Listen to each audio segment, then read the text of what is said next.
پاکستان سیاحتی اعتبار سے دنیا کے سیاحوں کی توجہ کا مرکز ہے۔ آج ہم آپ کو سیر کروائیں گے اپر کچورا جھیل کی۔ اپر کچورا جھیل صاف پانی کی جھیل ہے جس کی گہرائی تقریباً 70 میٹر ہے۔ دریائے سندھ اس کے قریب ہی قدرے گہرائی میں بہتا ہے۔ گرمیوں میں دن کے وقت یہاں کا درجہ حرارت 10 سے 15 ڈگری سینٹی گریڈ تک ہوتا ہے، جبکہ سردیوں میں درجہ حرارت نقطہ انجماد سے بہت نیچے گر جاتا ہے، جس کی وجہ سے جھیل کا پانی مکمل طور پر جم جاتا ہے، جو ایک خوبصورت نظارہ پیش کرتا ہے۔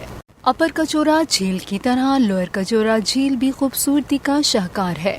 اسی طرح لوئر کچورا یا شنگریلا جھیل کو پاکستان کی دوسری خوبصورت جھیل بھی کہا جاتا ہے، کیونکہ اس کا نظارہ کسی پر بھی سحر طاری کر سکتا ہے۔ لوئر کچورا جھیل یا شنگریلا جھیل اصل میں شنگریلا ریسٹ ہاؤس کا حصہ ہے۔ یہ سیاحوں کے لیے ایک مشہور تفریح گاہ ہے جو کہ اسکدو شہر سے بذریعہ گاڑی تقریباً 25 منٹ کی دوری پر ہے۔ شنگریلا ریسٹ ہاؤس کی خاص بات اس میں موجود ریسٹورینٹ ہے، جو کہ ایک ایئر کرافٹ کے ڈھانچے میں بنایا گیا ہے۔ شنگریلا ریسٹ ہاؤس چینی طرز تعمیر کا نمونہ ہے۔ سیاحوں کی بڑی تعداد اس کو دیکھنے کے لیے آتی ہے۔